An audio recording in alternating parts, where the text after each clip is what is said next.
Welcome, everybody. I'm Scott Paton. This is the Entrepreneur's Journey. And today we're going to be unscripted, unfiltered, unwoo-woo, and unguru with two amazing gentlemen. So stay tuned. We'll be right back.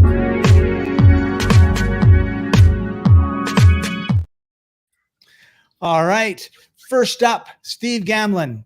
As the motivational firewood guy, Steve blends back-to-back positivity, visualization, and humor, teaching his clients to see their desired outcomes in 8 major areas, understand their why, and build action plans to achieve them by his Vision Board Mastery program. Vision boards are so important. If you're not using them, you need to. All right. Bottom line, he teaches the necessary mindset to identify what your goals look like, feel like, sound like, smell like, and even taste like. Yeah, you got to use all of your senses when you're doing this. Our other guest today, Rob Anspach, he is Mr. Sarcastic, and I believe I have read 92% of the books that he has put out. All of them are easy reads, full of wisdom. I really enjoy them, which was one of the reasons why I asked these gentlemen to be on today, is because I know they've got a lot of really interesting stories to tell and things for you to learn on your entrepreneurial journey. And if you're an author, to write amazing books. And so with that, welcome to the show, gentlemen. Thank you, Scott. Yeah. As I told Rob before you joined us, Steve, I asked him, I said, did you get my script? And he was like, where did you send it? And I said, did you not read the title of the show?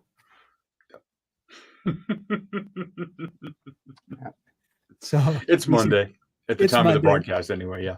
That's right. That's right. So you guys have come out with an amazing book. I want to actually bring it up. So let me just find it. And here it is. And of course, I can find it. Doesn't mean it's added to our stage, but there it is. Unscripted, unfiltered, unwoo, and unguru. So I love comics. I've been reading comics since I was like 4. And in the comic world, you always need to know the secret origin of your heroes. So as you two are my heroes, what is the secret origin of unscripted, unfiltered, unwoo-woo, and unguru? I guess take it away, Rob. Yeah. The book came about. I had interviewed Steve many times over the course of 5 years on my podcast, which was called E-Heroes. And after the 7th interview, I thought, you know what?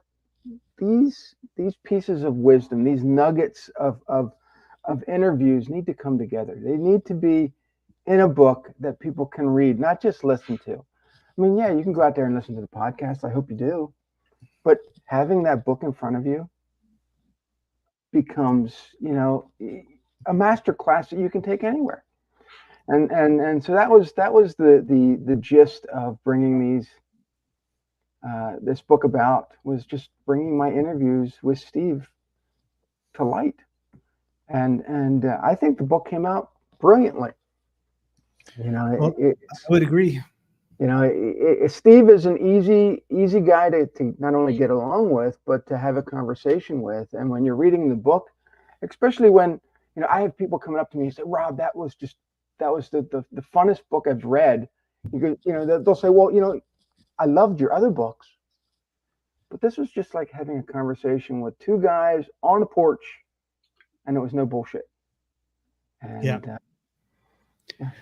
Anything you want to add to that, Steve?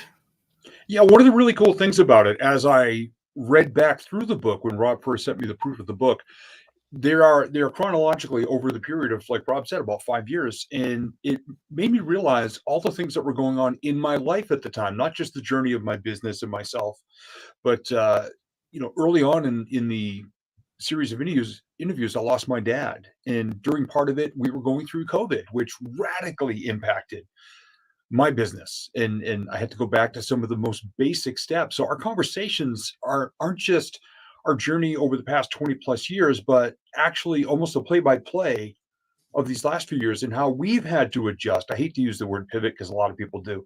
How we had to bounce things off the wall a different way and come at it with a different mindset and go back to our basics. And it widened the gap between people like us and the gurus out there who keep pimping their latest, greatest, super secret formulas to success, a lot of which is a bunch of crap. And we, like Rob said, we're just two guys sitting on the front porch sharing the stories of what got us this far and where we're going. Beautiful, beautifully said. And that's really how it feels like when I was reading it. But not only that, it was like what you shared was really important for people to hear.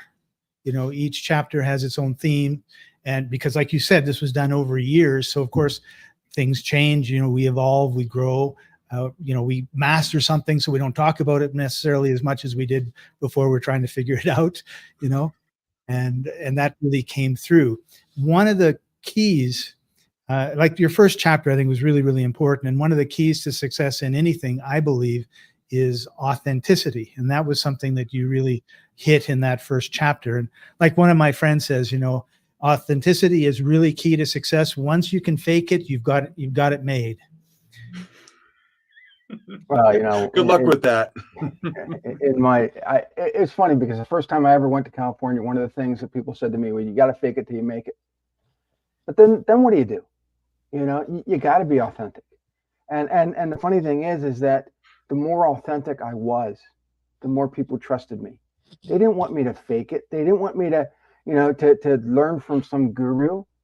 They wanted to learn from the experiences from me and from Steve, because we were both in the trenches. We were both carrying on. We were both, you know, trying to get our businesses to survive. And we got kicked in the jimmies. We got, you know, pommeled. We got insulted. We got back up, and we fought like hell to keep our businesses surviving. And you know, now we're just going out and teaching people this stuff. And, you know, we're not asking for loads of money. We just want people to take the book, to appreciate it, to learn from it, and get the most from it. Beautifully said. Steve, what's your take on authenticity? Authenticity, and here's how I boil it down, because I keep everything really, really simple. You know, we talk about unwoo-woo as part of the title of this book. Whenever, you know, I talk about visualization and vision boards and people say it's too woo-woo, and I say, look, dude, I am blue collar woo. I am real, genuine, authentic. I'm the same on the inside as the outside.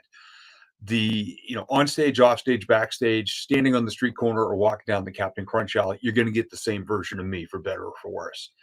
And I think one of the greatest things I've already heard from people reading the book or people who read the advanced copies of the book is they reach out to me and they said, oh my gosh, I could actually hear you and Rob as I was reading the book, which to me means we are who we are in the written form, in the, you know, verbalized on the podcast or on video. We're just the same guys who show up exactly the same no matter where we are. And another thing to add on to what Rob said is it earns trust, because it lets people know exactly who we are and if we're a good fit for them. We're not out trying to be everything to everyone or try to fleece anybody. It's like, look, and basically this is what I wear on stage now. You see the t-shirt that says Got Vision. This is what I wear on stage. You know, I don't go out in this big fancy 3-piece suit with a bunch of slides behind me of Lamborghinis, yachts, mansions, private jets, and helicopters. This is what you get. Blue collar woo, and Rob is Mr. Sarcastic. So if you can learn from two guys like that, strap in and get ready to go some places. Beautiful. The thing about authenticity for me is you don't have to remember what you said. Similar to lying, right? Like one of my mentors once said, you never lie, because sooner or later you have so many lies going, you don't remember what you said, and then you've lost it, right? And with authenticity, that's kind of what happens. How would you relate authenticity with stories? Well, for me, stories have always been the greatest way to build trust with people. They get to know you, they get to know all about you, and then they can see for themselves. You know, is this somebody that I can trust, that I can give business to, that I can refer to someone else? And you know, stories for me has always been fascinating. I've listened to stories from my wife's grandparents who came from France and the UK, you know, United Kingdom to the United States with $50 in their pocket. And I listened to stories from even modern entrepreneurs and what they've gone through to get their business successful. And when you can entertain people with stories, you don't need to have slides. You don't need to have presentations. You don't need to have anything. You just get up on stage and share your stories. So for me, it's always been about storytelling. And there's no stories behind visions, right, Steve? There's a story for every vision. That's the way I teach it anyway. If you think of something you want, boy, you better start crafting that story now. Page 1, chapter 1 of how to get there. And it's not all slogans. It's not all rah-rah motivational stuff. Like Rob said, it's all stories. I mean, before there was the written form, that's how the bards and all the, the people way, way back, that's how history got preserved, was through stories. And too many people now are telling other people's stories and old stories and things like that. Like Old in the stories, speaking world, whether or not your listeners are familiar with the starfish story in the speaking world, guy sees a kid throwing starfish that's and so boring. You can't save them all. And he throws one and he goes, I made a difference for that one. That's right. What's called a very overtold, very boring story. The lesson is cool. Yes. But that's an overtold story. I would rather understand if I see a speaker or I hear a podcast or listen to an author, know their exact story of how they've survived everything so far. And one of my favorite questions I still get asked once in a great while. Hey, Steve, how do you make up those stories you share on stage and share on podcasts? And I do what I call the puppy head tilt. I just tilt my head and stare at the camera and go, really? Have you not been paying attention to my life over the past 22 years? I blew it all to hell and put it back together. I don't need to come up with any more stories. Right. I've You just hit a major point right there. And I want to emphasize it. You don't make up stories. You tell your story, right? And every day we have new stories to tell if we just look for them, right? Like I have a client and he tells the same story that is like 12 or 14 years old. And I'm like, man, like, and I keep telling him, like, what did you do last week? What happened last week that was interesting? Well, in 2008, when the stock market crashed and everything went to, no, like that wasn't last week. Really hard. I mean, maybe it's hardening of the story artery or something, right? Where they just feel comfortable telling this one story, but they don't feel comfortable talking about what happened an hour ago or a day ago or a week ago, when that's really where the juice of life is. Like, congratulations, you survived birth, but I don't really want to hear about it anymore. You're 67 years old, Scott. It's time to tell a different story, right? The canal was really tight. This thing was wrapped around my throat. I don't know if I could. No, forget it. You've got a beard now. You don't have to talk about baby stories unless it's grandchildren. I got lots of grandchildren stories. But sorry to interrupt you there, Steve. No worries at all. And to add one thing to what you were saying there about telling stories, that great lesson I got from a gentleman named James Malinchak, who is in the speaking world, helps a lot of speakers develop their businesses and launch their businesses. He said something at one of his boot camps. One of his attendees actually said it. He said, James, I never tell a story. I relive it. And that is one of the most incredible things you can do. When you get to the point where your audience actually sees you feeling the story and reliving it as you tell it, that can keep a story really fresh and really alive for a long time, versus kind of like what you said, the people who are out there just in a very rote way, telling the same story year after year. Now, I've got my vintage and classic ones that people ask for, and that's fine. But I'm always creating new stuff. I create new material. It's one of the greatest, for me, one of the greatest parts of social media is it gives me 24/7. Every time I come up with a new idea or a new story or something I learned about business or being an entrepreneur that day, I get a place to share it and develop a brand new story. So I'm not just telling, way back when I was, 15 years old, and I'm 56 now. So it's, be looking around every day. There's something to be created on pretty much a daily basis. Absolutely. Awesome. All right. One of your chapters, and we're kind of trying to highlight some of the ideas behind the chapters, but not actually giving away what's in them, but it's called the Tap, Tap, Smack interview. So what got tapped and what got smacked? Inquiring minds want to know. I'm looking it up. Well, for me, the tap, tap, tap, it's usually the universe telling you something. And it's, as life moves forward, so many people just think they can plow straight into everything. And you get these little gentle nudges here and there. And if you don't listen to those, eventually you're going to get smacked. And it can be in any part of your life, but in particular for the book, it's with regard to business. And, there's all these forces and voices out there shaping you. And for me, it's this whole thing of being an entrepreneur. It's like being in a blacksmith's forge. You get this chunk of metal, you add a whole bunch of heat to make it malleable, and you hammer it into a certain shape and tap, tap, tap, tap. Well, you better keep tapping in a good, positive direction. Otherwise, you're going to wind up with this just useless blob of stuff. And if you're paying attention out there every day, the universe, your customers, your partners, your family, your team, your tribe, your group, your association, whatever, there are little taps coming your way every single day. So I advise you to start paying attention to those and adjust along the way, and also listen to who you are and your authentic self as you continue to build in the right direction. Beautifully said.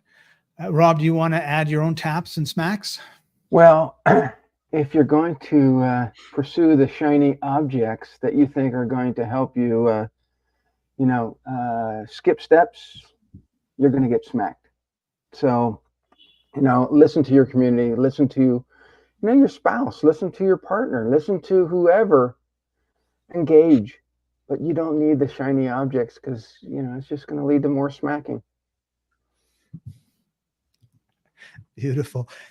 I had a tap today, which was quite amazing for me. I happen to be in Medellin, Colombia. I know people here, but I'm in a nice neighborhood where I don't know everybody.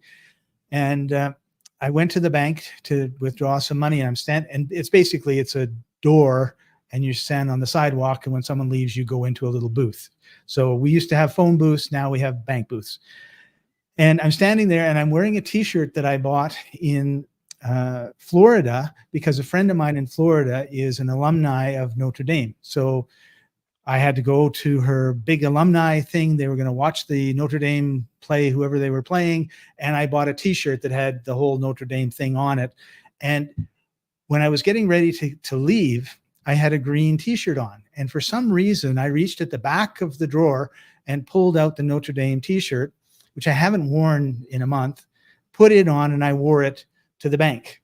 So I'm standing there, and this guy walks by, and remember, 99% of the people here speak Spanish, and my Spanish is terrible. And he says something to me that was in English, but I didn't understand a single word. And I thought he was asking if the machine was busted or whatever. And he said, no, your shirt. And I go, oh yeah. And then we started talking about this shirt. He's been in Indiana, but he's not a fan of Notre Dame. But we got talking. So eventually, and then we had a coffee. And then he was there visiting a friend of his who was supposed to meet, and he brought him over. And this is an author writing a book. And he thought, and when he heard about what I did, he said, oh, you should meet my friend. Maybe there's some synergy there. This guy was a real connector. And I made a point of asking him, I said, if I was wearing my blank green t-shirt that I was planning on wearing, would you have stopped? And he said, no. Of course he wouldn't have stopped. There was no icebreaker. My t-shirt gave him an icebreaker. But the only reason I was wearing the t-shirt that was the icebreaker was the tap.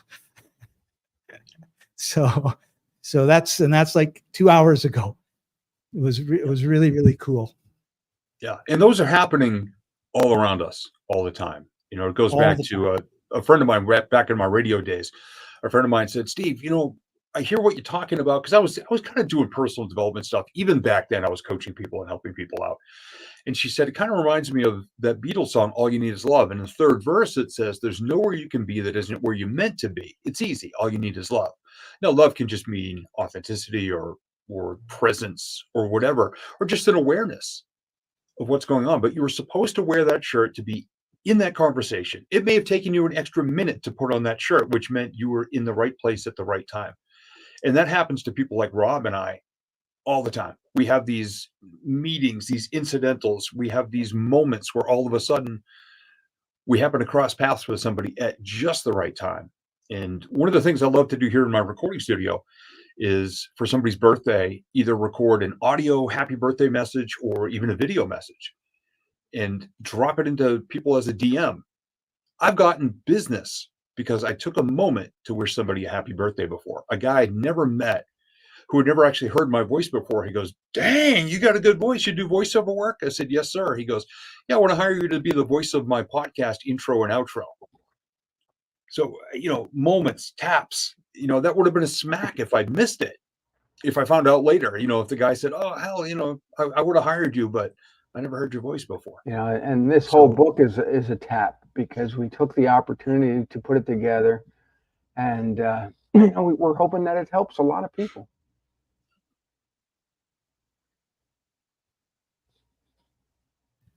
I think it has helped a lot of people, and I absolutely agree that it's going to help a lot more, which is why I wanted to have you on the show today. Let's talk about resolutions and goals for a minute. Is there a difference? I keep thinking of New Year's resolutions and how they never really come true. I resolved to break all my resolutions the first day of the year. I prefer goals. I think Steve prefers goals. It gives us a better opportunity for us to actually achieve those than to have resolutions. Just take the gyms. Most people go to the gyms, and within 3 weeks after they make these resolutions, the gyms are empty because they give up. A goal is going to keep you, I think, on that path to achieve that goal, where a resolution does nothing. Yeah, I agree. Resolutions, to me, it's kind of like just dropping seeds on top of the soil. They're often, there's something, and I used to bash them, but they are something. Creating a resolution is something. It means you're not happy with where you are now. You want to be somewhere better in your life. Now, the challenge I have with resolutions, and the reason I say they're so shallow, is many people do them as a reaction to where they are now versus an intended, fully defined and detailed end goal. So it's like, well, I want to be happier. I want to be healthier. I want more money. That's what a lot of people say. It's really hard to chart that or know exactly what it looks like, feels like, sounds like, smells like you mentioned earlier, Scott. I believe you got to dig deep into a vision for what you want to have, not just what you want to get, but who you need to become in the process. So it's twofold purpose that way. It's not just what you get, it's who you become. So for me, like exercising and working out, which I've been doing now for consistently almost 3 years, also gave up alcohol almost 3 years ago. I knew what I wanted to become. I knew who I needed to become in the process. I had to get more discipline, better habits. And I know my why I want to work out. Because when my wife, Tina, and I are in our 70s, I don't want to be going from doctor visit to doctor visit to doctor visit. I want to be holding hands, walking on a beach somewhere on vacation. And this applies to all areas of our life, including, like we talk about in the book, your business. Have a goal for business. Don't just say, well, my resolution for this year is to make more money. What the hell does that mean? Mm-hmm. Start getting defined. Start getting dialed in. Start getting disciplined. Not just about what the final result is, but who you need to become as an entrepreneur in the process. And that includes, like Rob said, stop falling for every shiny object out there and every perceived guru and hero that's got the latest, greatest thing that's going to get you to that next level. If you're still the same person, the whole process, you're not going to get a great result. What you just said, I think, was really key, Steve, and something that I don't hear people talk about very much is like we have these goals. And like in my case, for example, I break my goals down to physical, emotional, mental, spiritual, and financial. And for years was those 5.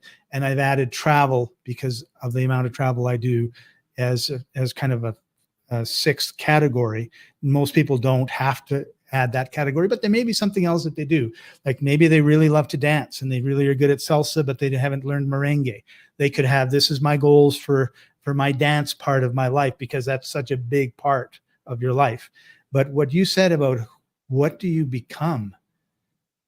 I have never, ever, ever, ever thought about what is the Scott at the end of that. That's really awesome. Really good. So you've given me lots to think about. For me, the 2 goals that I always go after is freedom and legacy. Freedom is basically doing what I want, when I want, how I want, for the benefit of my family. Has nothing to do with business, has nothing to do with, fortune and glory. It's freedom. And how does my business now structure that freedom? And then legacy. What am I leaving behind for the next generation? The books that I write, that they're teaching the next generation how to do things differently. And so that's what I focus on, freedom and legacy. Beautiful. All right. Well, the next one we want to talk about is what happens when a crisis happens. And in my mind, I think that the way we deal with crises when we're 17 and the way we deal with them when we're 57 are very different. But that may or may not be relevant to our conversation or not. But I've just seen people like deal with crisis, and I'm going like, that's not really a crisis. Wait till you grow up a little bit and you'll find out what a real crisis is. But well, we mentioned it in the book. COVID was probably the biggest crisis for most entrepreneurs, and they were mistreated. They were told by the government to shut down, and a lot of the core businesses, even Steve's DJ business, went under. How do you recover? What do you do? And so in the book we describe our situations and how we're overcoming things, and how we encourage others to do the same thing. But it's hard to watch entrepreneurs take the wrong path, and you watch them fail, and then they say, well, it was COVID. You can't blame everything on COVID. You have to take some action to make sure that you have a plan B or a C or D, whatever letter you want to put behind it. And it was, businesses are still reeling from COVID, and I don't understand. I think there's things that you could have done differently, but.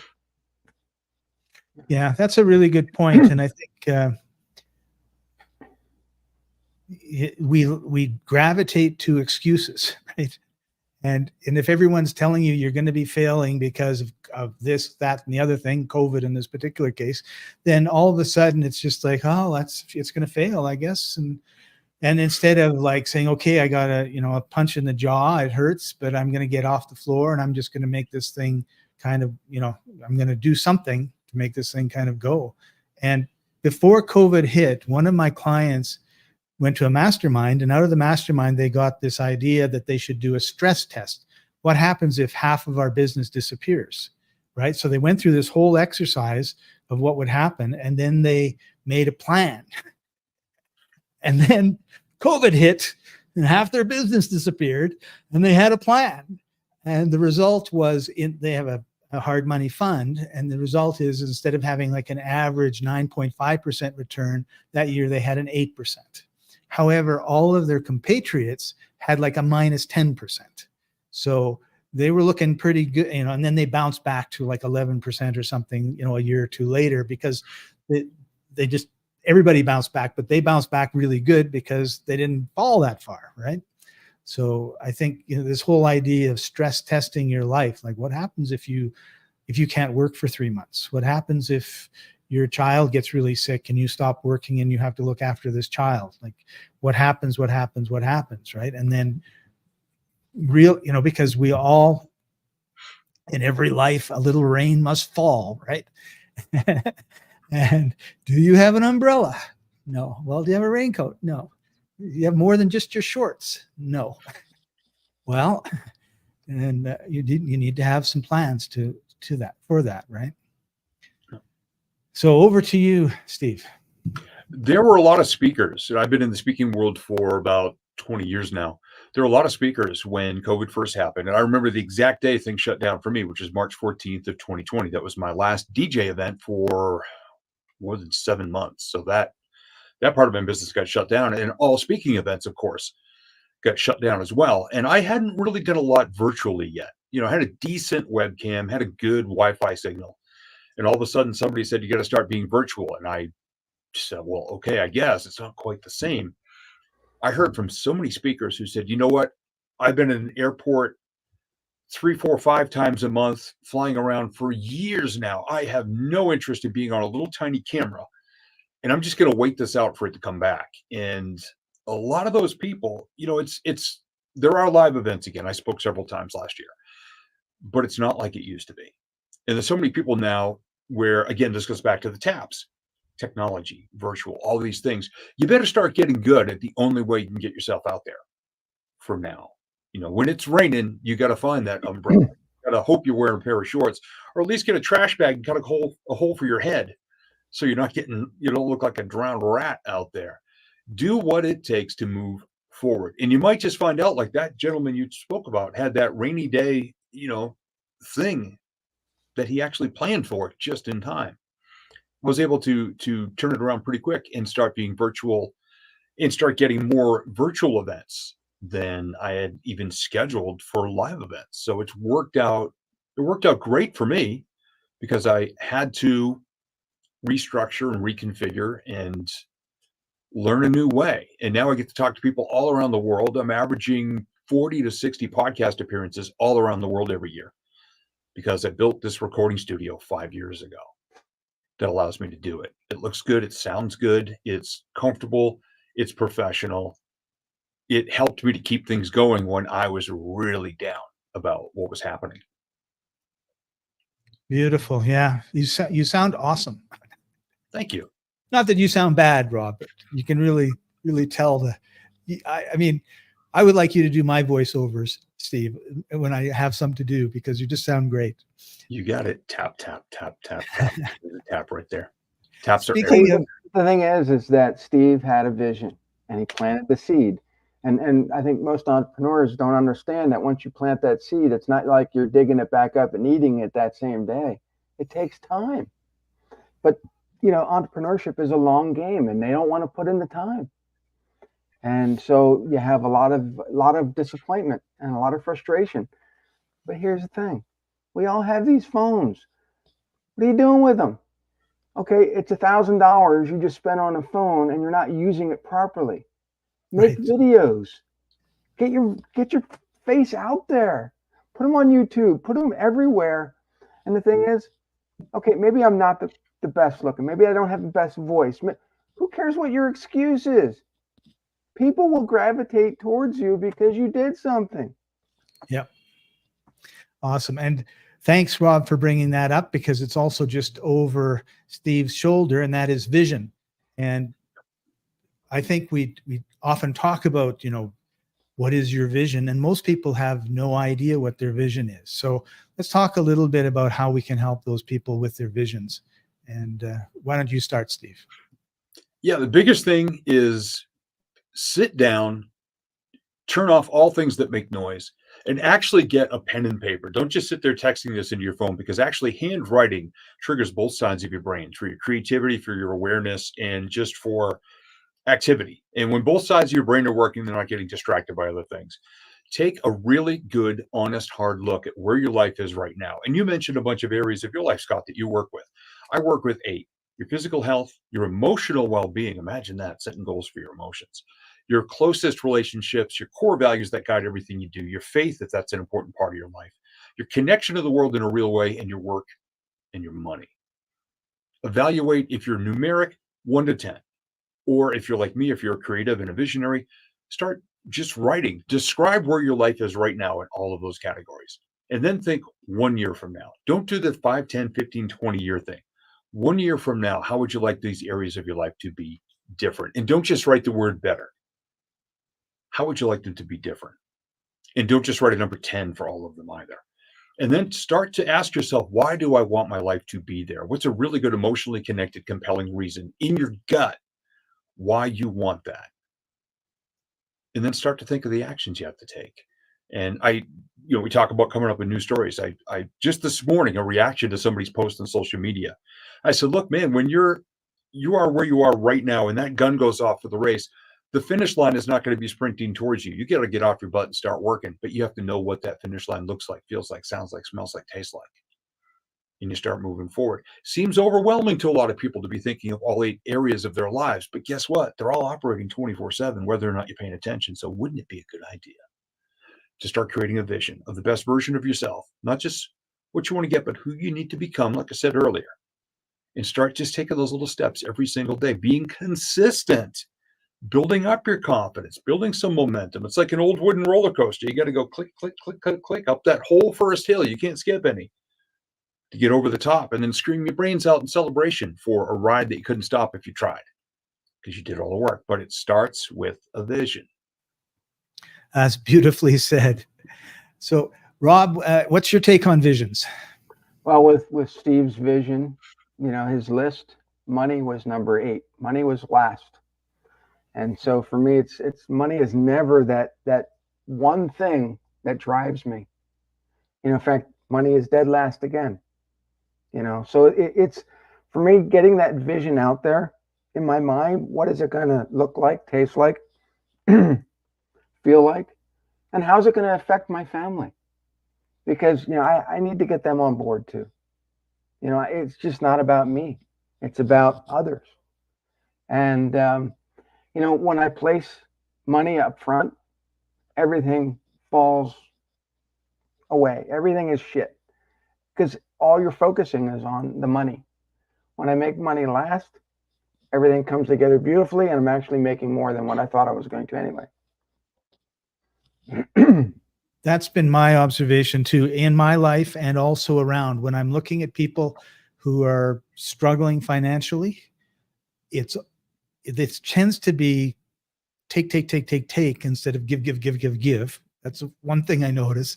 So they're always taking and complaining because they don't have anything, which is strange when I hear myself say that, because you'd think if you took everything, you'd have everything, but you don't. You have nothing because you're not contributing and you're not helping people. And I think that's really, really important. And the idea that you can just say, well, I want this and have no vision of it and then wonder why you don't get it, right? Like, I want a phone. Well, there's 300 different models of phones. I want to lose weight. Well, do you want to stop eating donuts or do you want to start exercising? There's thousands of ways you can, do you really want to lose weight or do you want to get fit? All of us, you start digging and it's kind of like the digger you deep, the deeper you dig, the soil gets better the further down you go, right? Like it can be pretty dry and sandy and deserty on top. You go down a couple feet and it's rich, moist. You put the seed there and you grow a plant that is full of fruit as opposed to a spindly little shrub. But people don't tend to take the time to really to really plant the seeds, right? Steve, I think you had such a good analogy. And yeah, so awesome. I think vision is something everybody needs to spend a lot of time in. And I know if in the beginning of the day, before I get out of bed, if I just sit for a minute and I think, okay, and I just imagine, like that's a vision, right? Your sight, imagining this happens or that happens, or I accomplish this or I accomplish that. It oftentimes happens. And the really cool thing is I don't usually do it. Right? Somebody else does it. I think as we as givers have to also sometimes pull back, because the takers will continue to keep on taking until it drains all the energy that a giver has. So, learn to balance who you're going to give to and why you're going to give to them. That's a key point, Rob. Thank you for that. All right.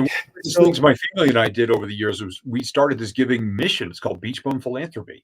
And we all love to commit acts of kindness, but not just give.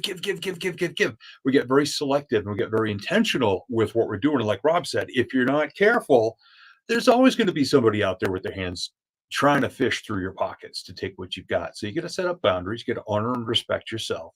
But also when you do intentionally give, I've gotten so enriched by being a giver, which to some people seems like it's counterintuitive, but it's actually benefited me a great deal. And big, huge shout out to Rob for this one. All copies sold of this book, the proceeds are going to the nonprofit that my family and I created. So we're actually able to do more by helping people with a book that was basically sitting on a front porch with a microphone, sharing stories of how we got this far. So it's this huge circle that wasn't instant. It wasn't overnight. It was never perfect along the way. It's our journey. And this book is 7 interviews spread over 5 years of everything that has made us tick and everything we've learned and every kick we've taken to the jimmies and what we did about it. Nice. So before we wrap up, we need to talk a little bit about the Gamlin effect. So what is it, and should we be concerned? Oh, yeah. Yeah. Mm-hmm. Well, for the concerned part, Rob, fire away. I would love to. It's funny because I titled that not only for the podcast episode, but for the chapter based on the power of what Steve brings to the world. And yes, we all make mistakes. Yes, we all have our downfalls. But Steve continuously gets up. He continuously, shows up. He continuously teaches the world better things. And he encourages everybody to have a vision. And so to me, the titling it just made sense. To me, it was like Steve's superpower. And, I honored him by putting that in there. But I also encourage everybody to figure out what your effect is on other people. How do they perceive you? For me, my power is sarcasm. And everybody loves that. Well, not everybody. Some people are just darn right triggered by sarcasm. I don't understand why. But to me, it was my way of being authentic. Steve's, that whole chapter, the Gamlin effect, is Steve's power on others. And it's not woo-woo. It's not guru. It's just Steve's authentic self. Beautifully said. Well, I'm not going to ask you to add to that unless you really want to, Steve, because I don't know how you could follow Rob unless you want to talk about Rob's superpower. Rob's superpower of sarcasm, I'll tell you what, is gold. It is absolute gold. In a world that continually throws snowballs made of crap at us, or at least tries to, Rob is sarcastic. Rob is Rob. No matter what, it doesn't matter what day is on your calendar. It doesn't matter what the weather is. Rob is going to show up as Rob. And that's part of why we've done 7 interviews on his podcast. And that's just the way he shows up every day. It's great for some people, and other people, like Rob said, they get triggered by it and they get upset by it. And the best thing they can do is they go away. And Rob continues to attract all the best people, all the best clients, people like me. I've probably been on Rob's show more than any other individual in the world. And now we've got a book out of it because we resonate so well. My gifts and Rob's gifts work well together, and they empower other people. And the beauty of that, whether it's a podcast or this book, you never know how far the ripples go. So when somebody is hearing, now, thanks to you, Scott, now we just got to be exposed to a whole other tribe of people and a whole other community. And somebody could hear one thing one of us shared today and go engage that in their lives and be their most authentic selves. And then they are going to impact other people. And the ripples just go and go and go. So where some people say you're shoveling S against the tide, hey, we shovel more authentically than most other people. We just keep putting the good stuff out there, the best versions of ourselves. And it makes a big difference to that starfish. Yeah, absolutely. Way to bring that back around. Close the loop. I want you to talk a little bit about the book, where you can get the book, in a second, but I've been wanting to make this point throughout the whole interview, and I kept forgetting it when I had an opportunity to bring it up. Like, what was that again? So finally I wrote it down. There is a huge difference between reading, listening, and watching, and doing, right? Because really we can do stuff, we can read stuff, we can listen to stuff, and we can watch TV, right? Sort of thing. And listening, and they all have their place. It's not a this is better, this is worse sort of thing. But recently I've been thinking a bit about reading, and I used to sit down and read like 100 pages of science fiction at a time. Now I'll read a book, 4 or 5 pages and have a nap. And part of it is I'm older, and part of it is I've lost that reading muscle and I have to work back and get it. And part of it is I was really excited reading the stories about science fiction. And when I'm reading business books, they tend to be boring and put me to sleep too. So there's all those different aspects to it. But what's different about reading and I'm just going to say watching and listening, because I don't know that I could say it's the same for doing, but But what's different about reading is it's an active thing that we do.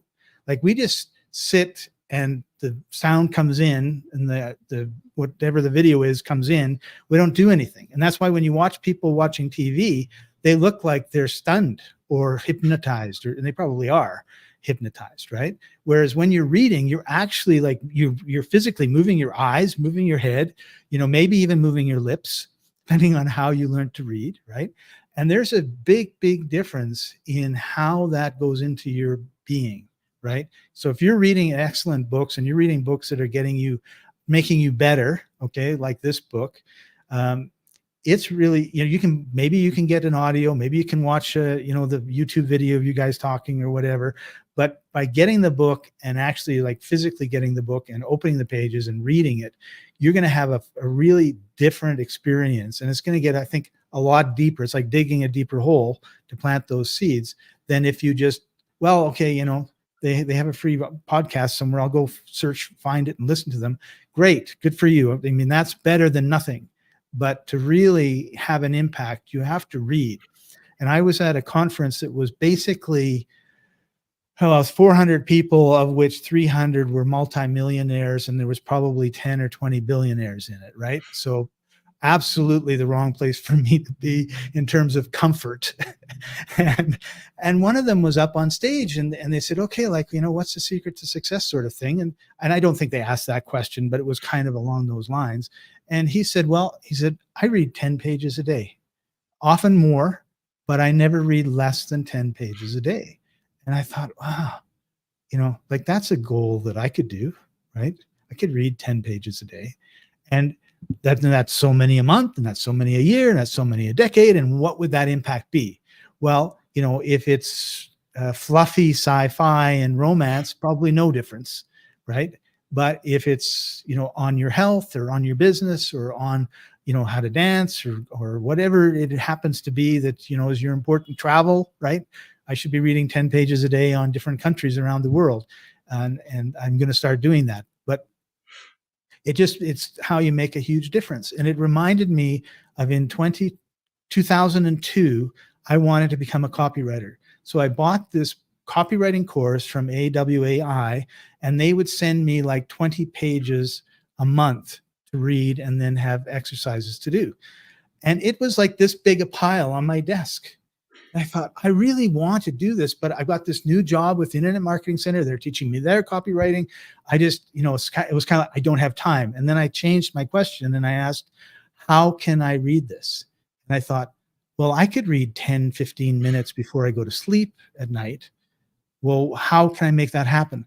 Take the pile off of my desk, put it beside my reading lamp.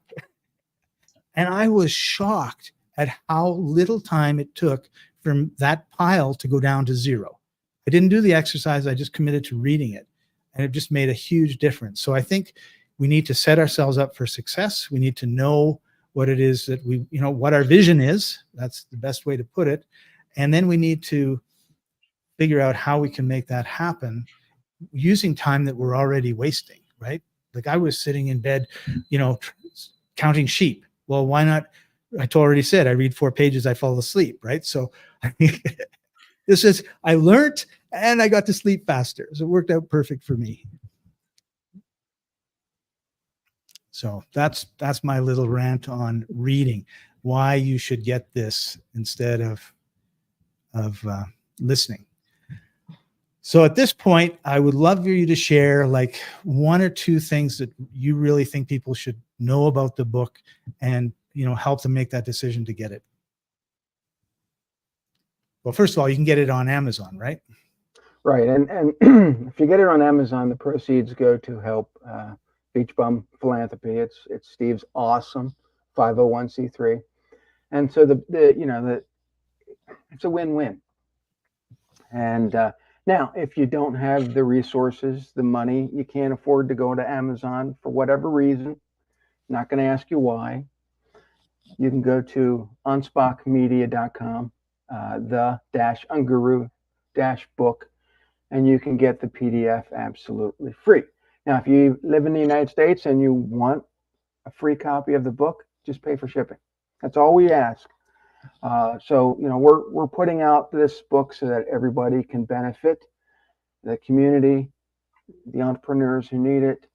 And we encourage you to get it. I mean, it's not going to cost you anything for the PDF. So, and like I said, if you want the physical book and you live in the United States, just pay for the shipping. Awesome. And the links are in the comments below. They're on the screen, but they're also in the comments wherever you're watching this, I think. So, and in the description as well. Steve, your turn. Biggest thing, and it goes back to being very aware of what the shiny objects are.